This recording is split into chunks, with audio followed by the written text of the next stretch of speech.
Bienvenue à la deuxième partie de mon entretien avec Catherine Rioux. Si vous avez écouté la première, vous avez déjà découvert une femme passionnée, déterminée et profondément humaine.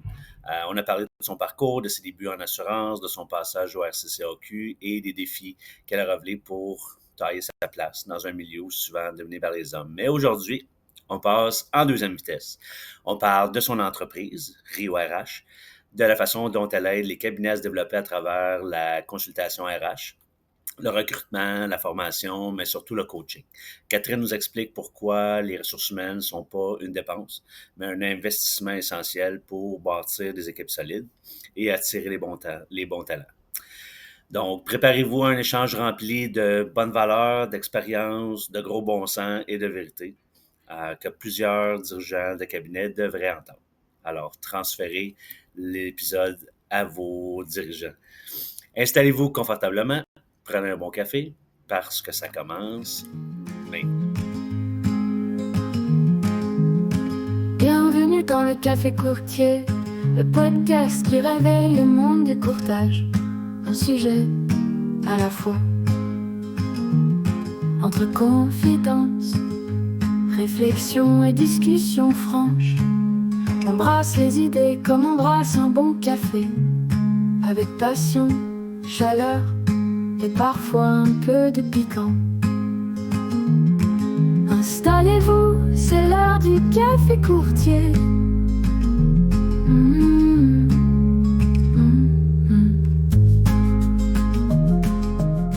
On en a parlé évidemment déjà un petit peu. Mais peux-tu me dire qu'est-ce que vous faites dans le fond? Qu'est-ce que Rio RH? Qu'est-ce qu'on fait? Qu'est-ce que vous faites? Ben, en fait, on agit comme l'équipe interne au niveau des ressources humaines. Donc, il y a pour certains clients, on va agir comme en impartition pour eux. Il y en a d'autres, par exemple, ça va autant de l'équité, structure salariale, coaching de gestion, formation. Puis après ça, bon, des fois, ça nous arrive que justement, tu sais, dire Catherine, je t'appelle parce que j'ai juste besoin de ventiler. Là. Je peux pas le dire à personne. Je peux pas, je peux pas le dire à mes employés que ça va pas, là, tu sais. Je veux pas déranger mon conjoint ou ma conjointe, fait que qui c'est que j'appelle? Souvent, c'est nous, tu sais. Fait que bref, oui, c'est assez varié qu'est-ce que l'on fait. Puis comme tantôt, je te parlais, on accompagne. C'est sûr que ça prend quand même à deux. C'est rare que tu as besoin de conseils RH, mais à partir du moment que tu as une employée ou un employé, ben, tu commences à avoir des enjeux, des besoins. Fait que de justement, tu sais, je te dirais que ça passe de deux à... On a des clients qui je pense à Exo, c'est un de nos clients, tu sais, donc en différentes tailles. Fait que oui, dans le milieu de l'assurance, mais beaucoup dans d'autres secteurs d'activité, comme je te disais, construction, ingénierie, puis pharmaceutique. Recrutement et acquisition de talent. Donc ça aussi, ça fait partie de ce que vous faites. On le fait. Puis par contre, ce que je dis toujours, c'est parce que même si je ne travaille pas avec certains cabinets, ben on va pas chasser chez d'autres cabinets parce que c'est une question d'éthique. C'est une question de crédibilité. C'est une question aussi de dire, ben écoute Catherine, jamais j'ai besoin d'un courtier là, aux lignes personnelles, là, on va t'accompagner, on va aller chasser chez les assureurs. Ça me dérange pas. C'est mon code d'éthique, mais chez les autres cabinets en assurance, question pour moi d'éthique professionnelle, on ne le fait pas. J'ai jamais voulu le faire, puis je le fais pas, même si ça serait très facile pour nous. Puis nous, quand on fait du recrutement, on accompagne de A à Z, c'est-à-dire de la stratégie d'affichage à la chasse de tête, au contrat de travail, à la négociation, tout ça. L'entrevue? Faites-vous aussi l'entrevue? Mettons la pré-entrevue? On fait la pré-entrevue, on fait l'entrevue sur place, on est présent. Mais je te dirais que jusqu'à maintenant, le recrutement, c'est peut-être seulement 5 à 10 de notre chiffre d'affaires. C'est pas ce que l'on fait principalement. Par contre, les clients me disent, écoute, j'aimerais ça que peux-tu nous donner un coup de main? Puis ça demande beaucoup d'être très présent pour le faire. Fait qu'on est en train, justement, on a décidé d'ouvrir un poste, de dire, OK, bon ben clairement, il y a un besoin. Donc on va ouvrir quelqu'un temps plein juste pour faire de l'acquisition de talent au sein de l'équipe, au sein de nos clients, pour dire, ben oui, on va venir vous appuyer. Pour être en mesure, justement, de vous servir encore mieux, être plus présent que ce qu'on fait au quotidien. Là, parce que, fait que c'est mais ça continue de grandir. Ça continue, mais on n'est pas en pourcentage. Nous, on fonctionne à l'heure. Fait que T'en as besoin, tu payes, t'en as pas besoin, tu payes pas. Exact. Un autre des trucs que vous faites, c'est gestion des talents, développement du leadership. Oui. Ça va être à l'équipe de gestion, par exemple. Donc, comme moi, je suis coach, j'ai étudié aussi à Concordia, donc je suis coach professionnel. Donc, de dire, j'aimerais que tu développes mon équipe de gestion. Par contre, comme propriétaire, tu ne peux pas te substituer pour ton équipe de gestion. Tu ne peux pas dire, écoute, Catherine, gère mon équipe et forme-en une équipe parce que à partir du moment que tu t'extrais de ça, ça ne fonctionne pas. C'est le cœur même. Ben, c'est ça, la culture, la façon de faire, la façon d'être. Ben oui, on donne de l'accompagnement, des formations. On en fait beaucoup. Vous pouvez faire des analyses organisationnelles. Oui, climat de travail. Climat de travail. Ce qui est intéressant aussi, c'est qu'on le fait de façon, c'est-à-dire, exemple, on le fait cette année, puis on vient le mesurer l'année prochaine. On le fait aussi pour établir, tu vois, j'ai un client, un grand promoteur immobilier à Montréal qui m'a appelé pour me dire, Catherine, j'aimerais savoir de l'aide. Fait que on va faire une analyse RH, si tu veux autant que tes outils, de tes employés, on va établir ensemble un plan d'action avec une priorité. Fait que ça, c'est des choses qu'on va faire. On va faire, de dire, ben écoute, on vient d'acheter un bureau, on aimerait ça faire un climat de travail, j'aimerais ça que tu vois, que tu les rencontres pour voir est-ce qu'ils ont des préoccupations, est-ce qu'il y a des actions qui disent, ben écoute Catherine, je sais pas, j'ai juste changé de nom, ça me stresse, l'appréhension. Fait que j'ai eu la chance d'accompagner des bureaux de courtage, beaucoup aussi dans le cadre d'acquisition. On a travaillé avec eux beaucoup. Là. C'est vrai que ça fait peur. Là, pour en avoir côtoyé plein, moi aussi, là, ça fait peur. Qu'est-ce qu'ils vont faire? Va-tu avoir les mises à pied? Ben, tu sais, des fois, si ça fait 25 ans que je travaille dans le bureau, puis le bureau, c'est toujours appelé XYZ. Il n'y en a pas, j'ai fait attention au XYZ. Puis que là, du jour au lendemain, ben, je vais m'appeler 1, 2, 3. Ben, mon sentiment d'appartenance, ma culture, c'est très difficile. Puis qu'encore, souvent, on le voit avec certaines acquisitions, des fois, ça peut prendre 1 à 2 ans, puis c'est encore l'équipe A, puis ça, c'est l'équipe B ou l'équipe... d'une couleur, l'équipe de l'autre couleur. Souvent, c'est ce qui est le plus difficile, se chercher encore avec les acquisitions, d'identifier c'est quoi ta culture. Ça fait du sens. Rémunération et équité salariale, ça, je te dirais que c'est quelque chose que l'on fait beaucoup. Très à la mode, là.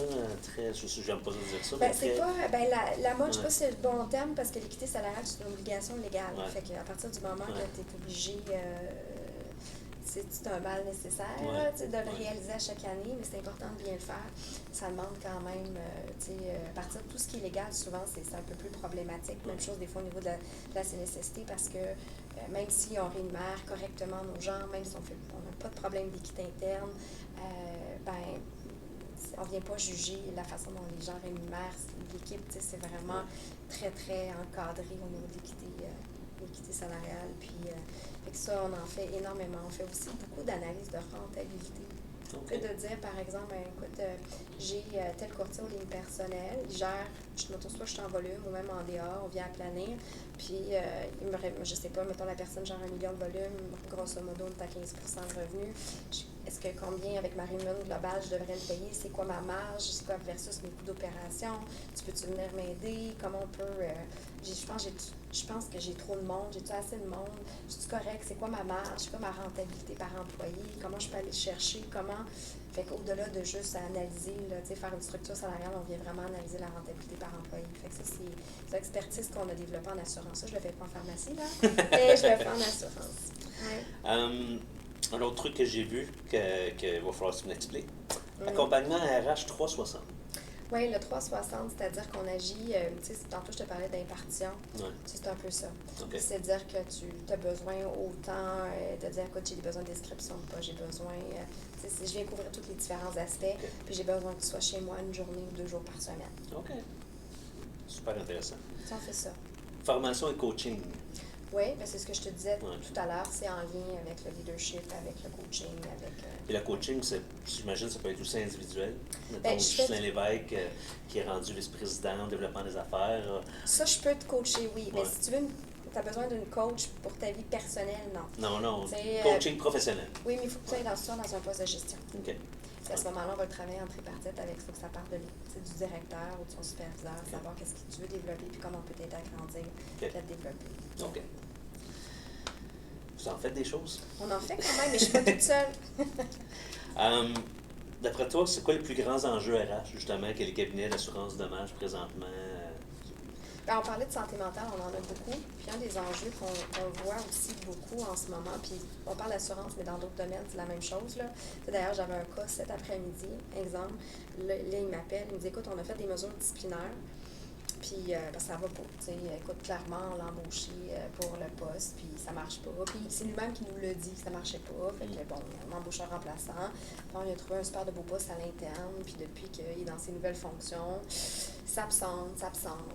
Puis là, on arrive avec des petites mesures un petit peu disciplinaires et hop, il y a du médecin. Oh. Trouble d'adaptation. Mm. Donc, ça, on le voit beaucoup.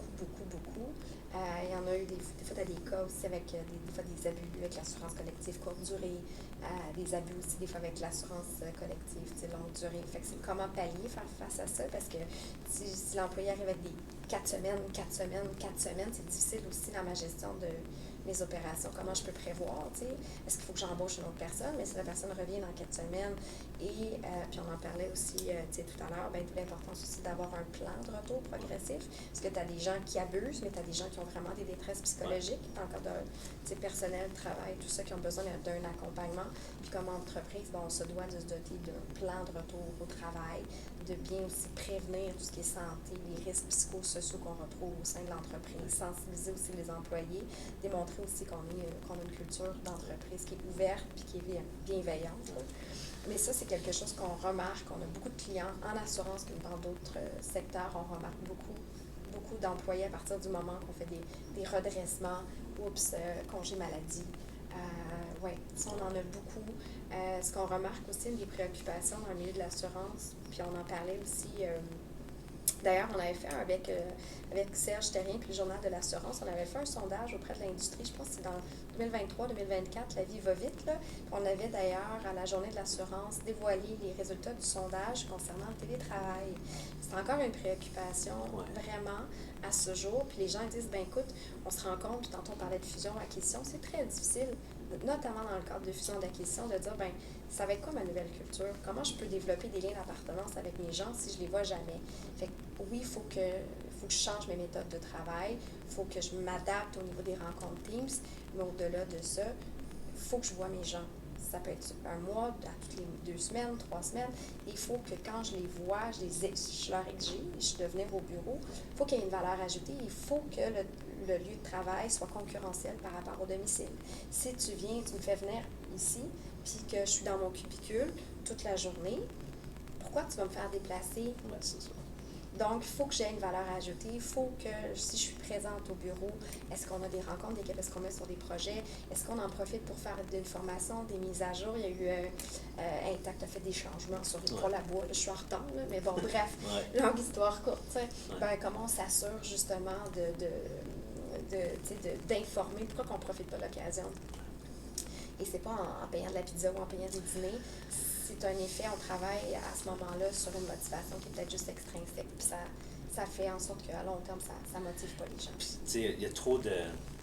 Je m'excuse là pour ceux qui vont se sentir visés, mais il y a encore trop de propriétaires d'entreprises, de gestionnaires qui mettent ça dans le cours des employés, qui disent « Ah, je veux qu'ils viennent au bureau 3 fois par semaine, comme ça, ils vont pouvoir se parler. » Si tu les obliges à venir, puis que tu penses qu'eux, ils vont volontairement et par eux-mêmes créer un climat de rencontre, puis tout ça, ça marche pas, là. Ben, comme gestionnaire, comme propriétaire, tu as un rôle à jouer, c'est central. Tu sais, puis combien des fois d'entreprises, tu dis, est-ce que tu pars, le matin quand tu arrives, est-ce que tu salues tes gens? Est-ce que tu prends le temps de dire, hey, Ghislain, comment tu vas? Tu sais, est-ce que tu t'intéresses à tes employés? Est-ce que tu sais, c'est sûr que rendu à un certain stade, tu les connais pas tous, puis c'est normal. Mais par contre, de prendre le temps de les saluer, de jaser avec eux, de leur poser différentes questions, de montrer que tu es présent, ça part de là. Et puis après, ben c'est quoi? Qu'est-ce que tu insuffles à ton équipe de direction? Est-ce que, tu sais, si ton équipe de direction, tu leur dis que tu sois là 5 jours, mais tes directeurs, eux aussi, restent dans leur bureau, puis ils ne créent pas d'occasion, de rencontres ou pour stimuler tout. Mais ça se Ça fait sert pas à tout rien, seul. c'est ça. Et ça sert à rien, ça crée juste de la frustration. Tu sais, il y a une étude qui a été faite avec Gallup, puis ils l'ont refait en 2022, puis ils l'ont refait là, dernièrement. Et c'est encore plus probant qu'on voit un niveau de démobilisation des employés qui peuvent, c'est comme les courtiers d'assurance ou un agent ou un expert, ben, l'expert sinistre, si je suis sur la route, je me déplace, là, mais peu importe si je suis un souscripteur, je peux faire mon travail de la maison. Ouais. Ça se fait bien, tu sais. Et ils ont démontré que si j'exige une présence de plus que 3 jours par semaine, comme la Banque TD, par exemple, a fait, ou la RBC, qui ont mis en place, ils exigent là, un 4 jours, puis que mon travail se fait 100% de la maison, puis que j'ai pas de valeur ajoutée de venir au bureau, à partir de plus de 3 jours, mon niveau de démobilisation diminue. On sent vraiment une courbe de démobilisation, puis on voit une diminution justement, on voit un roulement personnel, c'est plus difficile au niveau de la rétention. Fait que même si je l'exige, comme la RBC a mentionné, d'ailleurs le Serge Terrien, le journal d'assurance, on fait un très bel article à ce sujet, là. Bien, effectivement, ce qu'on risque d'observer, c'est qu'il va y avoir un mouvement personnel, parce qu'il faut que ça parte d'eux. Tu sais, moi, j'ai la chance d'avoir des employés, nonobstant qui sont extraordinaires, mais on a une culture chez nous, pour nous, c'est important, on aime ça se voir, on rit, on a du plaisir, on partage. Mais si je suis là, puis qu'entre eux, ils n'ont jamais d'occasion, ça sert à rien. Ça sert à rien, c'est ça. Et tu vas dans le cadre de nos embauches, ils sont comme là, Catherine, là, c'est important, là, c'est 3 jours. Tu sais, c'est eux qui m'ont demandé de dire on veut avoir un 3 jours parce qu'on aime se voir, on trouve ça important pour notre culture. Ben, à partir du moment que ça part d'eux, ben, ça veut dire que tu as quand même réussi à dire, OK, on a fait un petit changement. Tu sais. Il faut, c'est sûr qu'il y a des employés, des fois, tu te dis, ben, elle habite loin, comme on peut, c'est plus difficile, c'est une employée qui est extraordinaire à travers. Ça ne veut pas dire de ne pas faire des fois d'une flexibilité ou de travailler ou de s'adapter. Mais ça veut juste dire, est-ce que si je les force à faire quelque chose, il faut que j'ai une valeur ajoutée. Puis si moi, je ne viens jamais moi-même comme patron au bureau, ben ça peut pas. Il faut que ce soit concordant aussi avec les façons de faire puis les valeurs. Puis c'est sûr qu'à partir du moment que tu donnes une flexibilité, puis que l'employé, tu sais, quand on parle, c'est une théorie que j'aime beaucoup, c'est la théorie de l'autodétermination. C'est-à-dire que pour ceux qui moi, Jacques Forest, c'est un spécialiste en rémunération par motivation, professeur à l'UQAM. La théorie de l'autodétermination, c'est que, dans le fond, la motivation et la performance de nos employés, de nos gens, même de nous-mêmes, ça prend 3 facteurs. Il faut que l'employé ait un sentiment d'autonomie. L'autonomie, ça ne veut pas dire que je peux faire tout ce que je veux, mais que j'ai une certaine liberté d'action dans mon carré de sable. Il faut que je me sente compétent. Est-ce que j'ai accès à différentes ressources? Il faut que je fasse partie d'une équipe, je fasse partie d'une équipe. Ça prend absolument les 3. Évidemment, avec un salaire qui est juste équitable. Mais si je travaille juste sur une sorte de motivation, puis je fais juste récompenser mes gens au niveau extrinsèque sur l'argent, chaque fois que tu vas au bureau, tu as accès à X points ou tu as accès à des pizzas, peu importe, ben, la motivation, je ne travaillerai pas sur ce qui fait en sorte ce qui va les motiver au quotidien, puis qui vont faire en sorte qu'ils vont être plus performants. Mais ça me prend mes 3. Ça me prend, il faut que je puisse. Et cette théorie-là, d'ailleurs, ils l'ont appliquée à l'équipe canadienne de ski acrobatique. C'est l'année que les Sœurs du Four-la-Pointe ont gagné les Olympiques. Donc, le coach de l'équipe canadienne, il avait coaché une équipe, je pense, en Suède. Puis, c'est extrêmement intéressant, là, c'est son témoignage. Il disait, ben écoute, je suis arrivée, puis je l'ai coaché pour dire, OK, go, faut que tu sois le meilleur, là, OK, on est sur le bord de gagner, tu es en 6e position, tu as une chance d'avoir une médaille, puis son athlète a très bien performé, mais ils ont fini, je pense, 9e. Et quelques jours plus tard, ben, il skiait dans sa région natale. Et là, il a fait vraiment une performance extraordinaire. Les gens ils disaient, waouh, si tu avais performé comme ça aux Olympiques, tu aurais gagné. T'sais. Et là, il s'est posé la question, il s'est remis en question. Il disait, ben, qu'est-ce qui fait que, comme moi, comme coach, comme leader, je peux changer mon approche et je peux influencer différemment mes athlètes pour qu'ils puissent performer. Et c'est là qu'il est allé chercher l'aide, justement, de Jacques Forest, puis qui ont rebâti ensemble, puis qui ont vu leur approche et le coaching. Et ça va de dire, tu sais, quand je te dis de l'autonomie, c'est les Sœurs du Four-la-Pointe, elles aimaient, tu sais, dans l'équipe canadienne, il y avait pour habitude auparavant de dire, tu peux pas avoir ton téléphone là, avec toi dans les... mais elles faisaient leur programme, puis ça leur permettait de se rassurer parce qu'ils le lisaient avant de descendre, puis elles visualisaient, puis ils l'avaient, tout ça. En les enlevant, ben, ça enlève ton sentiment d'autonomie. Tu te sens moins compétent, tu ne l'as pas comme outil. Donc, en leur laissant, en travaillant sur qu'est-ce qui te motive à la base, ben, c'est-à-dire, nous, on veut vraiment laisser inspirer des jeunes femmes à skier, tu sais, parce qu'il y avait, à l'époque, il y avait plus d'hommes qui skiaient au niveau du ski acrobatique que de femmes, parce que du moins c'était moins populaire. Mais on veut les influencer positivement, on veut faire en sorte qu'ils s'inscrivent. Puis, bref, tout ça pour dire qu'ils ont changé littéralement leur approche, son approche de coaching, son approche de leader, et ça fait en sorte que, tu sais, au lieu de mettre l'emphase sur go, go, go, tu vas le descendre, il faut que tu gagnes juste sur le résultat, ben, tu sais, c'est de dire, ben, L'environnement global. était très différent. Ouais. Tu sais, il y a eu une descente, justement, elle est descendue, une des sœurs du four, puis elle dit, écoute, c'est super glissant, je sais pas si je vais être capable d'y arriver. Tu sais, j'arriverai pas, je suis fatiguée, ça marchera pas. Ben, tu sais, quand on parle de sentiment de compétence ou d'autonomie, ben, c'est de dire, ben, OK, je suis d'accord, ça prend beaucoup de courage pour descendre la descente que tu as faite. Qu'est-ce que tu vas faire? Tu sais, qu'est-ce que... Tu sais, c'est pas forcé, c'est pas de dire go, go, go, puis je te sens une pression. Ouais, c'est vrai. On reconnaît que c'est difficile. Et je reconnais que cette décision-là, j'ai la chance de dire, ouais, mais je vais peut-être me mettre à droite, puis ça va me demander moins. J'ai vu qu'il y avait. Ah, OK.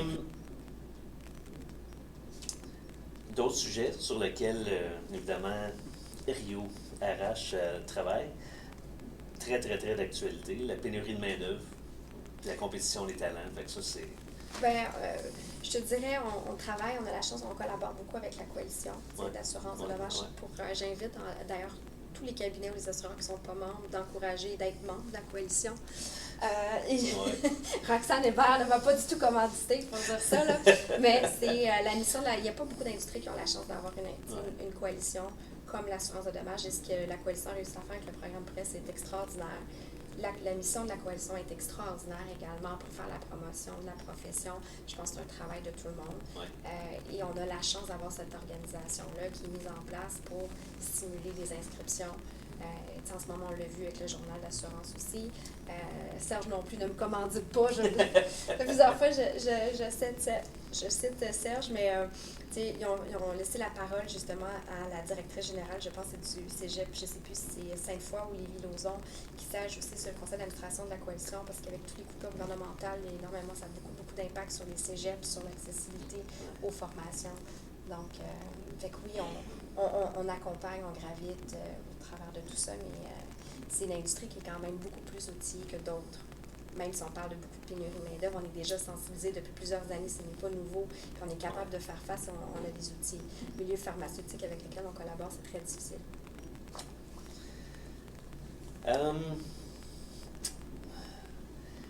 On parle de pénurie de main-d'œuvre, puis on a parlé de recrutement plus tôt. Un autre sujet qui devrait arriver en amont de ça, c'est l'engagement et la rétention des employés. Donc, vous pouvez aider. Ben, tu sais, tantôt, on parlait de dire faire le tour des employés, d'être présent. Ben, tu sais, ce qui est important, c'est de dire, ben, comment moi, comme employeur, ben, à partir du moment que tu m'appelles et tu me dis, écoute, Catherine, j'ai un enjeu, j'ai un besoin, ben, déjà, pour moi, tu pars déjà avec un prémisse positif parce que tu reconnais que tu as besoin d'aide. Quand on parle de rétention, ben, c'est pas magique. Tu sais, ça passe par beaucoup, il faut que tu sois présente au quotidien. C'est pas juste une augmentation de salaire, la rétention. Non, parce que ça tu viens, tantôt on parlait de motivation extrinsèque, tu vas venir juste influencer l'extrinsèque. Combien de fois, des fois, les gens, tu passes quelqu'un en entrevue, disent je suis pas bien, je suis vraiment pas bien, puis là, oups, finalement, l'employeur a fait une contre-offre, puis ils restent, puis ça va les faire rester à court terme, parce que ce qui a fait en sorte qu'ils n'étaient pas bien à la base, si ça n'a pas été modifié, corrigé, ben, ça va faire en sorte que l'employé va quand même quitter. Fait quoi, on les accompagne, le climat de travail, comme je te parlais, ça nous donne des pistes aussi pour identifier les actions possibles. Je finis avec la dernière question. Vas-y. C'est quoi ta plus belle réussite jusqu'à maintenant? De quoi tu es le plus fière? De quoi je suis le plus fière? Ben, pour moi, ma fierté ou mes réussites, pour moi, là, c'est ils prennent des noms, ils prennent des visages.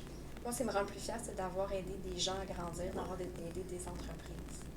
C'est pas d'avoir ma compagnie d'être 8, peu importe, ou le chiffre d'affaires ou quoi que ce soit. Pour moi, c'est quand tu me parles de quoi que j'ai automatiquement des visages qui me viennent en tête, des gens que pour moi, c'est de faire dire, écoute, Catherine, merci, tu m'as aidé à grandir, tu nous accompagnes au quotidien. Ça, pour moi, c'est ma plus grande réussite. C'est ce qui me motive au quotidien. Puis je te dirais, c'est ce qui motive aussi mon équipe au quotidien. C'est de dire, wow. Puis à la base, c'était ton why, tu sais. Fait que ton why se transforme en wow. Wow! Fait que en fait, la vraie dernière question, c'était pourquoi les gens devraient travailler avec toi. Je pense qu'on a assez parlé de tout ce que tu faisais. Tout ce que je faisais. Honnêtement, 100% des cabinets d'assurance des dommages, ben, n'importe où, n'importe qui d'autre aussi, mais c'est surtout les gens d'assurance Oui. qui vont regarder le podcast. 100% des cabinets, on en a parlé tantôt, qu'ils soient 500 employés ou qu'ils soient 3 employés, 500% des cabinets ont besoin d'aide, qu'ils veulent se l'admettre ou pas. Alors, je vous incite tous sans exception, à communiquer avec Catherine, ne serait-ce que pour avoir une discussion, pour savoir comment tu peux les aider. Puis au pire, ils refuseront, mais Oui, tout le monde devrait travailler avec toi. Ah, ben mon Dieu, c'est gentil, mais en fait, tu sais, je te dirais que oui, mais d'aller chercher de l'aide, de ça. Puis il faut avoir aussi du plaisir aussi avec les consultants avec qui on travaille, tu sais, d'aller chercher une agence qui est reconnue, qui est crédible, qui connaît le secteur d'activité. Et aussi, surtout, c'est important d'avoir un fit, c'est important d'avoir du plaisir avec le professionnel avec lequel on travaille. Et oui, ça me fait plaisir. Si certains veulent m'écrire, j'ai la chance d'avoir une personne extraordinaire qui est aux communications chez nous, qui s'appelle Eva. Et grâce à Eva, ben, tous nos posts, nos publications, nos TikTok, parce qu'on est désormais sur TikTok, on est présent. On a un site aussi Internet qui est extraordinaire, qui est très complet, avec les meilleures pratiques, je te dirais, là, en marketing. Donc, c'est facile de nous retrouver, mais je suis également très ouverte. Il y en a plusieurs des fois qui vont le faire, qui vont m'écrire sur LinkedIn pour me poser différentes questions, ce qu'ils veulent échanger. Donc, ça vous pouvez m'écrire, je vais vous mettre en contact avec Catherine. Mais on peut me trouver facilement. Ouais. Dans la description, il va sûrement avoir son site web, son courriel, ses informations. Fait que merci beaucoup. Tes employés sont importants. Les employés sont importants. Je te laisse aller vers tes employés et puis je te lance l'invitation pour revenir et parler télétravail. Avec plaisir, Ghislain. Parfait, merci. Beaucoup. Et voilà, c'est fini. 2 épisodes riches, inspirants, pleins de vérité avec Catherine Rioux. On a parlé de parcours, de courage, de leadership, de recrutement, de coaching et surtout d'humain. Parce qu'au cœur de chaque cabinet, dans le fond, il y a des gens. Des gens à encadrer, à écouter, à faire grandir. Et c'est exactement ce que Catherine fait de mieux. Si vous ne l'aviez pas encore compris, les RH, ce n'est pas une dépense, c'est un levier de croissance. C'est un investissement. Et après ces 2 conversations, je pense qu'on en ressort tous un peu plus conscients de l'importance d'investir dans nos équipes. Merci encore, Catherine, pour ta générosité, pour ton ouverture et ton énergie contagieuse. Merci évidemment à vous, les auditeurs, d'être de plus en plus nombreux à suivre Le Café Courtier. N'oubliez pas de vous abonner à ma chaîne YouTube, Le Café Courtier, ou me suivre sur LinkedIn. Et vous pouvez retrouver Le Café Courtier sur toutes les plateformes balado, donc Balado, Spotify, Podbean, Audible, et probablement d'autres aussi que je ne me souviens pas. Alors, merci beaucoup. On se retrouve très bientôt dans un nouvel épisode du Café Courtier. C'est la fin du Café Courtier, le podcast qui réveille le monde du courtage, un sujet à la fois.